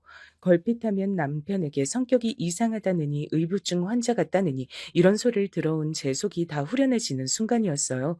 저는 왜 여태까지 이런 기발한 방법 하나를 떠올리지 못하고 대처도 못했을까 싶어 솔직히 말하자면 제 딸 수정이 앞에서 민망하고 면목이 없기도 했습니다. 우리 수정이 덕분에 속 시원하게 진상을 알게 됐네. 고마워. 우리 딸이 아니었으면 엄마는 또 억울했을 거야. 엄마, 이번엔 이혼할 거지? 뭐? 이혼? 글쎄, 우리 수정이 아직 대학도 안 갔는데 어떻게 엄마가 이혼 생각을 할 수 있겠어. 그건 나중에 한번 생각해 볼게. 나중에? 언제? 엄마 다 늙고 나서? 그럼 무슨 소용인데? 엄마, 자식 위해서 참고 사는 거, 그거 자식 위하는 거 아니야. 엄마가 안 행복한데 그 모습 보면서 자식이 어떻게 행복할 수가 있겠어? 맨날 할머니는 엄마 욕하고 깔보고 아빠는 엄마 무시하고 이게 정상이야? 그런데도 엄만 속 시원히 대꾸 한마디 못하고 꾹 참으면서 사는 거, 그렇게 사는 거 맞는 거냐고. 난 싫어. 엄마가 하루라도 빨리 자유롭게 살았으면 좋겠어. 나도 아르바이트 열심히 하면 되니까 나 키운다고 돈 들어갈 걱정 너무 하지 말고 그냥 엄마 편한 대로 하면 안 돼? 수정이가 작정하고 제 앞에서 이혼 얘기를 꺼냈을 때 전 주책스럽게도 눈물이 흘렸습니다. 전 그토록 나약한 엄마였어요. 딸이 꺼낸 이혼 이야기 앞에서 울기나 하다니. 이렇듯 엄마 자격이 없는 제가 수정이처럼 영민한 아이의 엄마여도 되는 것인가 싶었습니다. 하지만 수정이가 절 위한 천군만마란 생각을 머릿속에 떠올리면서 전 솔직하게 마음이 이끄는 대로 말을 꺼냈죠. 수정아, 엄마가 사실은 어떻게 해야 좋은 길인지 모르겠어. 나 자신을 위한 결정을 해본 적이 없었고, 상황이 닥치는 대로 늘 그렇게만 살아왔기 때문에 내가 주체적으로 어떤 큰 결정을 내린다는 게 너무 낯설고 또 겁이 나기도 해. 이혼 때문에 네 할머니랑 갈등을 빚을 생각만 해도 심장이 막 떨려서 무섭고 그래. 엄마 참 못났지. 아니야, 엄마. 그렇게 생각하지 마. 내 눈엔 세상에서 제일 멋지고 위대한 사람이 바로 엄마야. 내가 옆에서 꼭 붙어서 우리 엄마 지켜줄 테니까 엄만 걱정하지 마셔. 알겠지? 눈물로 고개를 끄덕인 저는 이튿날 남편에게 이혼을 통보했습니다.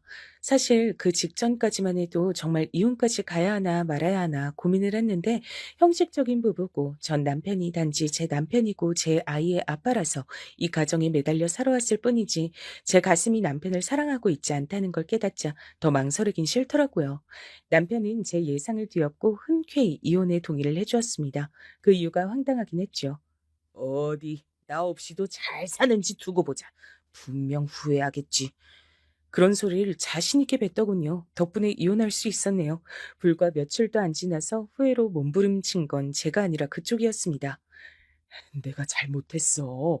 먼저 이혼하자고 한 게 괘씸해서 홧김에 응했는데 내 본심은 그게 아니었어. 이혼할 생각은 추호도 없었다고. 우리 다시 합치자. 나 이제 바람도 안 필게. 집안일도 도울게. 수정이한테도 신경 좀 쓰고 그럴게. 어? 이미 떠나간 버스에다가 손을 그렇게 흔들어봤자 뭘 하겠나요. 버스는 이미 다른 정류장으로 갔어요. 저를 찾아와서 용서를 비는 전 남편의 모습을 보며 저는 묘한 승리감을 맛봤죠. 수정이가 아니었다면 평생 못 느껴봤을 기분이었습니다. 저란 여자가 설마 전 남편 앞에서 말을 그렇게 초연하게 뱉으며 거절을 할 수 있을 거라곤 그 이전엔 상상도 못 해본 바였어요. 심장이 막 떨렸으나 기분만은 상쾌했네요. 구질구질하게 매달리던 전 남편은 그렇게 떨쳐냈는데 관건은 전 시어머니였습니다. 건방지게 우리 아들한테 먼저 이혼장을 날렸길래 객기를 부리나 했더니 그게 아니라 진짜로 진심이었어? 수정이하고 둘이 살겠다고 얻은 이 원룸 꼬라지를 보니까 너무 가짜나서 말문이 막힐 지경이구나. 저희 둘이 짧게 살기엔 더없이 괜찮은 곳이에요. 그건 네 생각이지. 수정이가 이제 내일 모레면 성인인데 이딴 코딱지만한 데서 사는 게 말이나 되니? 구질구질한 네 수준에 맞춰 네가 자식도 끌어내리는구나. 처음부터 너는 수준이 영 아니었지. 그래도 순박하게 생겨먹어서 말은 잘 듣고 애는 잘 낳게다 싶었는데 못 하나 들어맞지를 않았으니 너만 아니었음 우리 아들은 괜찮은 여자와 결혼해서 나한테 손자도 둘 셋쯤 안겨줬을 텐데 너 때문에 모든 게 틀어졌어. 애초에 네가 화근이었어. 말씀을 이어갈수록 분에 차셨던 건지 시어머니께선 화가 나서 몸을 떠시더니 제 뺨을 때리셨어요. 몸에 새겨진 시어머니에 대한 공포로 전 굳어버렸고 한 번 더 제 뺨을 때리시는데도 방어하지 못했죠. 두 번째로 맞은 제가 방바닥에 주저앉자 시어머니께선 그대로 제 머리채를 잡고 흔드시며 소리를 지르셨어요. 전 무서워서 몸을 떨며 이리저리 휘둘리고 있었습니다. 그리고 바로 그때 수정이가 집으로 왔던 거예요. 시어머니께선 깜짝 놀라서 멈추셨고 제가 슬쩍 뜬 눈으로 본 광경은 수정이가 거침없이 다가와서 시어머니의 뺨을 후려치는 것이었습니다. 수정아, 네가 어떻게 이 할미의 뺨을... 내가 분명히 경고하는데 한 번만 더 우리 엄마 때리면 내가 진짜 당신 가만 안 둘 거야. 그리고 나 당신 손녀 아니야. 난 그냥 우리 엄마 딸이야. 그러니까 나한테 아는 척 하지 마세요. 충격에 빠진 시어머니께서 힘없이 돌아가던 그 뒷모습은 평생 잊혀지지 않을 장면이었습니다. 전 수정이를 끌어안고 고맙고 미안하고 속상해서 그날 펑펑 울었죠. 제가 아무래도 제 인생의 구원자를 직접 낳은 것 같다는 생각밖엔 들지 않았던 것 같아요. 공부도 잘했던 제 딸 수정이는 대학도 혼자서 갔습니다. 제가 돈을 대주지 않았는데도 장학금을 받고 입학을 했어요. 그 정도로 대견하고 대단했어요. 저도 엄마로서 딸에게 도움을 받기만 할 게 아니라 뭔가를 해주고 싶은데 수정이가 도무지 그럴 기회를 안 내어주더라고요. 이혼하고 7년 만에 좋은 감정으로 만나는 상대가 생겼을 때도 수정이가 적극적으로 밀어줘서 제가 용기를 낼 수 있었습니다. 재혼 목적도 아니고 그냥 서로 의지할 친구가 생긴 좋은 거잖아. 엄마, 난 굳이 망설일 이유가 없다고 봐. 수정이가 그렇듯 편하게 말을 해주지 않았다면 저는 좋은 상대를 놓쳤을 거예요. 저희 모녀를 아는 사람들은 입을 모아서 말했습니다. 딸이 최고라고, 딸을 정말 잘 키웠다고요.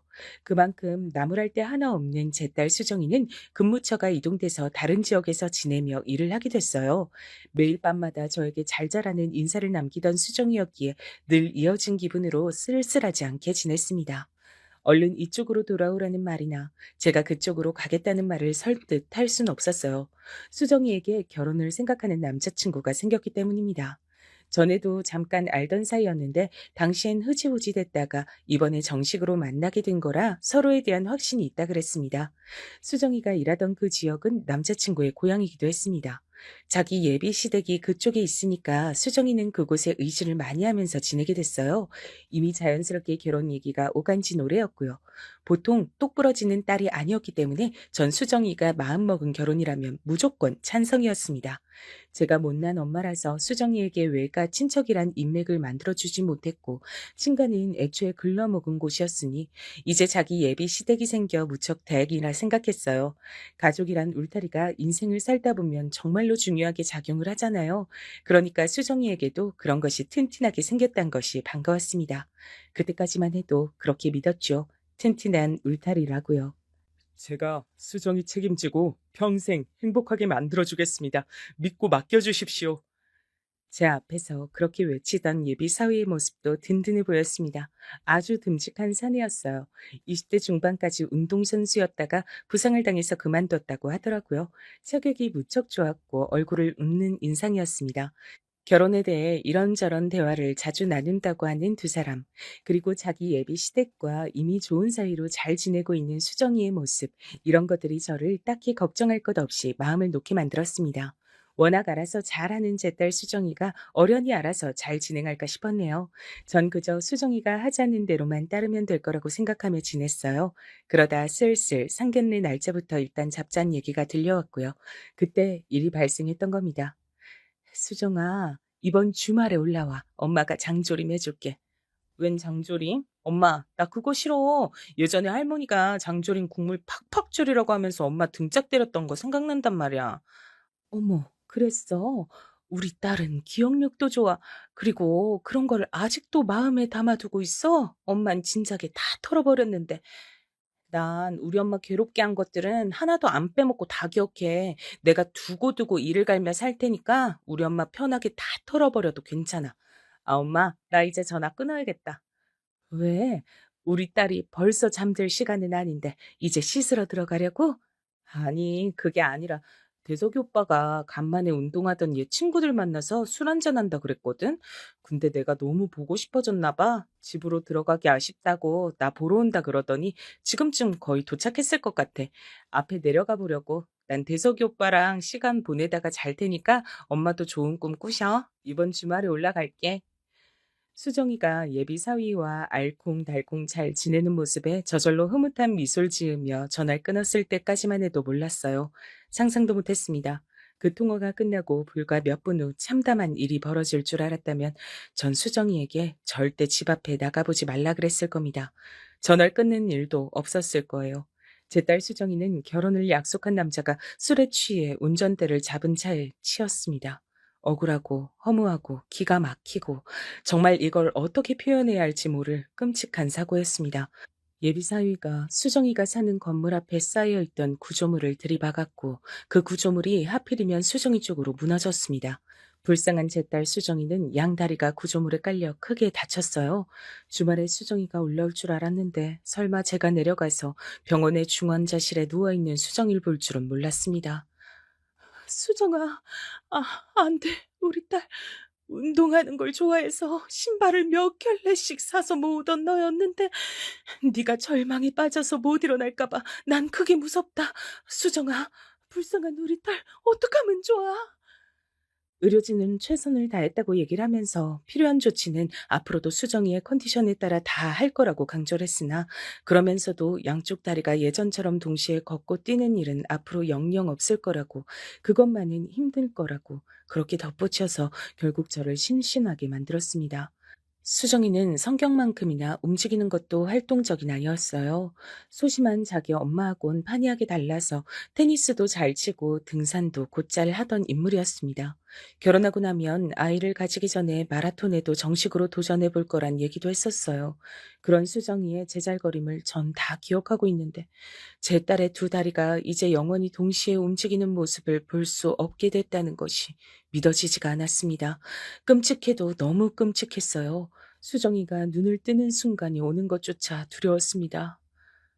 죄송합니다. 죄송합니다. 죄송하단 말씀밖엔 드릴 게 없어서 미치겠습니다. 제가 당연히 끝까지 수정이 책임지고 가겠습니다. 제가 평생 옆에 끼고 살겠습니다. 죄송합니다. 음주운전으로 그런 사고를 벌인 예비사위는 얼굴이 완전히 상해 있었습니다. 마음 같아서는 당연히 예비사위의 꼴도 보기 싫었어요. 멱살을 잡아 흔들고 수정이의 다리를 돌려놓으라고 하고 싶었습니다. 하지만 수정이에게 선택을 맡겨야 할 것 같아 꾹 참았습니다. 다 무슨 소용인가 싶기도 했고요. 간신히 눈을 뜬 수정이는 자기 다리 상태부터 면밀히 파악에 들어가더군요. 그리고 두 번 다신 이전처럼 지낼 수 없다는 사실을 인지했습니다. 저는 그렇게 허망한 눈빛으로 우는 수정이의 모습을 본 일이 없었습니다. 수정이는 병실의 천장만 바라보며 하염없이 울었어요. 그런 수정이의 옆에서 저도 울고 있었습니다. 그리고 저는 예비 사위가 수정이를 평생 책임지고 안고 가겠다는 입장을 밝혀왔다는 것도 상세히 알려줬죠. 예비 사위는 죄책감이 너무 고통스러워서 차마 병원에 발도 못 들이겠다고 하면서 수정이를 보러 오지 않은 상태였습니다. 수정이가 의식을 되찾았고 컨디션도 올라오고 있으니 예비사위가 이제 방문을 할 때가 됐다고 그렇게 생각을 하던 참이었어요. 수정이의 예비시댁, 그러니까 저에겐 예비 사돈댁 사람들이 오더니 미친 소리를 늘어놨습니다. 죄송합니다. 수정이 너무나도 영특하고 좋은 아이예요. 저희도 잘 알아요. 하지만 자식 새끼가 우선입니다. 이런 결혼으로 우리 아들 발목을 잡게 할 순 없어요. 결혼은 없던 일로 했음 합니다. 저기, 이보세요. 제 딸은 한쪽 발목이 으스러졌는데 발목을 잡지 말란 소리를 어떻게 하시나요, 지금? 제가 옳게 들은 건지 헷갈릴 지경이네요. 설마 이렇게나 양심 없는 집안이라고는 생각하지 않겠습니다. 저희 가족을 욕하고 손가락질 하셔도 할 말 없어요. 하지만 우리 아들 앞길 위해서라면 그 어떤 욕을 먹더라도 감수할 수 있습니다. 저도 수정이가 너무 안 됐고 미안하지만 어쩔 수 없는 건 어쩔 수 없는 거예요. 우리 아들보다 우선일 수는 없어요. 죄송합니다. 우리 아들이 멀쩡한 사람과 새로 인연 맺고 잘 살 수 있도록 그렇게 해주고 싶어요. 저는 예비 사돈댁 입에서 나온 우리 아들이란 말을 듣자마자 절 피마르게 만들었던 전 시어머니 그분이 떠올라서 머리가 어지러웠습니다. 역겨운 기분이 들어서 당장이라도 헛구역질을 하고 싶은 걸 꾹 참고 간신히 입을 열었어요. 우리 불쌍한 수정이, 제 딸, 그쪽 잘난 아들께서 술 처먹고 운전만 하지 않았어도 이런 일 당하지 않았을 거예요. 그런 억울한 사고로 한쪽 다리는 완전히 제 기능을 상실하게 된 지 이제 2주일도 채 안 지났습니다. 그런데 제 앞에 와서 어떻게 그런 소리를 하세요? 사람이라면 그러시면 안 되죠. 그럴 순 없는 거죠. 지금도 제 딸은 결혼을 약속한 자기 약혼자만 기다리면서 다리 통증 참아가며 병실에 누워 있는데 그렇게 착한 아이한테 자기 다리 그렇게 만들었어도 결혼할 상대라며 품에 안고 가려는 아이한테 어쩜 그리 잔인하게 구십니까?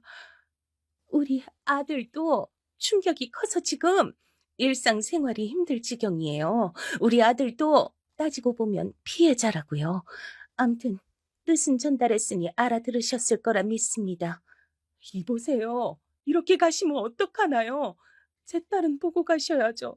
왜 직접 얼굴을 보고 미안하다고 잘못했다고 사과도 하지 않는 거야? 이 양심 없는 사람들아. 황급히 사라져간 예비 사돈댁의 뒷모습을 보며 제가 절망감에 울었습니다. 설마 예비 사위가 수정이가 깨어난 이후로 한 번도 병문안을 안 왔을 때부터 불안하긴 했으나 이럴 줄은 몰랐습니다. 그 가족들도 한마음 한뜻으로 파혼을 원하고 수정이를 무참하게 버릴 줄은 몰랐습니다. 저는 수정이에게 무슨 말을 전해야 할지 난감했어요. 근데 병실에 들어가서 마주한 수정이의 얼굴을 보고 이미 상황 파악을 다 마쳤다는 걸 눈치챘습니다. 수정이는 이미 다 느끼고 있었던 거예요. 엄마, 대석이 오빤 안 오지? 그쪽 식구들도 아무도 안 오는 거 맞지? 조용히 묻는 수정이의 목소리 앞에서 전 벼락이라도 맞은 것 마냥 몸을 떨며 아무 대답도 차마 못했습니다. 그것으로 충분히 답이 됐는지 수정이는 공허하게 눈물을 흘릴 뿐이었어요. 충격을 받은 모습에 제 가슴이 찢어졌습니다. 자기 예비 시댁이라 생각해서 수정이가 그 집에 자주 연락을 하고 과일도 사가고 빵도 사가고 이런저런 얘기를 다 나누고 재산 얘기도 하고 그랬다는데 이미 며느리라 다름 없었는데 어떻게 이런 잔인한 배신을 당한단 말입니까? 사고의 원흉이 그쪽에 있음에도 다리가 불편한 며느리는 맞기 싫다는 그 집안 사람들의 이기심이 한없이 역겹게 느껴졌습니다. 치사하고 비겁한 예비 사위는 얼굴도 비추지 않았어요. 바로 그 점이 늘 당당하고 자신감이 넘쳤던 수정이의 고개를 떨구도록 만든 것 같았습니다. 결혼을 바라보던 남자에게서 설마 그렇게까지 외면을 받을 줄은 몰랐던 거예요. 아픈 다리를 붙잡고 눈물을 흘리는 수정이의 모습을 보며 전 결심했습니다. 엄마가 되어가지고서 늘 딸에게 받기만 해왔는데 이제야 제가 진정으로 나설 때인 듯 싶었어요. 제가 나서서 제 딸 수정이를 위해 행동할 때였습니다. 수정아, 이제 그만 울자. 네 눈물이 아까워, 응? 나도 울기 싫어. 근데 눈물이 나오는 걸 어떡해. 내 자신이 너무 바보 같아. 평생 나만 위할 것처럼 떠들었던 그놈의 가식적인 주둥이를 확 찢어버리고 싶은데 그럴 수가 없잖아. 그럴 힘이 없잖아. 이대로 당하고 버려져야 한다는 게 분하고 억울해서 눈물이 나와. 내가 멍청해서 잘못된 사랑을 했나 봐. 엄마한테도 너무 미안해. 너는 잘못 없어. 잘못은 그쪽에서 한 거야. 수정아, 조금만 기다려. 엄마가 반드시 복수해줄게. 제품에 안겨 엉엉 웃는 동안 수정이는 제 말이 진담인지 몰랐습니다. 하지만 전 이튿날 곧장 실행에 들어갔어요. 예전에 수정이가 제 전남편을 향해서 심부름 센터란 걸 운운했던 때가 기억났습니다. 그래서 사람들을 고용하기로 했어요. 바람잡이 역할 해줄 사람들이 필요한데 이런 것도 해줄 수 있나요? 술자리를 좋아하는 어떤 남자 곁에 가서 부추기는 게 중요한 일이에요. 보수는 원하시는 만큼 맞춰드리겠습니다. 제 하나뿐인 딸의 복수예요. 꼭 성공해야 합니다. 사랑하는 사람을 위해서 움직일 때는 아무 망설임도 뒤따르지 않는다는 걸 전 깨달았습니다. 제가 원하는 상황을 유도하고 만들어줄 인력들을 구하는 동안 전 복수심에 불타올랐을 뿐 조금도 그만둬야겠다는 생각이 들지 않았거든요. 예비사위는 수정이에게 너무 미안해서 병문안도 못 오겠고 얼굴도 못 붙이겠다고 하더니 자기 가족들 뒤로 숨어서 파혼을 통보하고 친구들을 만나고 멀쩡히 일도 다니고 심지어 술자리도 가지면서 너무나도 잘 지내고 있었습니다. 그 근황에 헛웃음부터 났죠. 수정이는 다리 통증 때문에 잠도 제대로 못 자고 있는데 그리고 그보다 더한 마음의 통증으로 힘들어하고 있는데 가해자만 행복한 세상이 참으로 부조리하다 느꼈습니다. 직접 나서지 않으면 처단이 안 되겠더군요. 술자리를 워낙 좋아하는 예비사위의 성격을 이용해 바람잡이들을 고용했어요. 일부러 예비사위에게 비싼 술을 한턱 쏘는 것처럼 상황을 만들었습니다. 예비사위는 난데없이 옆 테이블 사람들이 자기한테 비싼 양주를 쏘니까 이게 웬 떡이고 행운이냐 싶어서 앞뒤 가리지 않고 신나게 마셔댔고요. 비싼 양주는 도수도 높았습니다. 술에 기분 좋게 취한 예비사위는 술자리에서 이런 소리도 떠들었다고 해요. 나 때문에 창창한 앞길 박살이 난 어느 불쌍한 여자를 위해 건배. 내가 한 여자의 인생을 나락으로 떨어뜨린 진짜 상남자 중에 상남자라 이겁니다. 진짜 백이 남자라면 여자 인생 망쳐놓은 걸 훈장으로 생각하고 어깨에 힘 주면서 살아야죠. 전달받은 녹음본으로 그 소리도 들었는데 피가 거꾸로 솟더군요. 그래서 더욱 후회가 되지 않았어요. 제가 고용한 바람잡이들이 예비사위에게 새벽에 아무도 안 다녀서 레이스 애호가들이 종종 모여서 단거리 운전 시합을 하는 길이 있는데 거기에 가보자고 말을 해댔어요. 강심장을 가진 부잣집 남자들만 가지고 있는 취미란 얘기를 듣자마자 예비사위가 홀린 듯 따라갔다고 합니다. 거기서 유혹에 안 넘어갔으면 예비사위는 스스로를 지킬 수 있었겠죠. 하지만 술에 잔뜩 취한 상태인데도 그런 도로에서 외제차를 몰아볼 수 있다고 하자 바로 넘어가서 또 운전대를 잡았어요. 예비사위는 애초에 상습적으로 음주운전을 하던 놈이었던 겁니다. 아무런 죄의식이 없었어요. 이야, 옛날에 단종돼서 보기 힘들어진 기종인데 오늘 만난 형님들 덕분에 몰아보게 돼서 영광입니다. 제가 저기 도로 끝까지 한번 몰아봐도 되죠? 예비 사위는 신이 나서 그 차를 타고 엑셀을 밟았습니다. 하지만 그 차는 옛날 외제차를 흉내내려고 겉만 꾸며낸 것이었고 결함도 많았습니다. 술에 취해 광란의 질주를 하던 예비 사위는 아무도 없는 도로에서 차가 헛돌자마자 당황했고 대처도 하지 못한 채 사고를 당했어요. 팔다리는 멀쩡했으나 뇌 쪽을 다쳐 영영 초등학교 저학년 정도의 지능을 가지고 살게 됐습니다. 그쪽이 우리 아들 저주한 거 아니에요? 그래서 우리 아들이 지금 이렇게 된 거 아니냐고. 예비 사돈댁이 달려와서 저에게 울부짖었을 때 전 시치미를 뚝 떼며 속으로만 차가운 통쾌함을 느꼈습니다. 그때는 제 딸 수정이가 사고를 당했던 날로부터 이미 9개월여가 지난 시점이었어요. 많이 힘들어했던 수정이는 조금씩 다시 삶의 의지를 키워가고 있었습니다. 그러다가 예비 사위의 소식을 접하고 나서 깜짝 놀랐던 거죠. 뭐?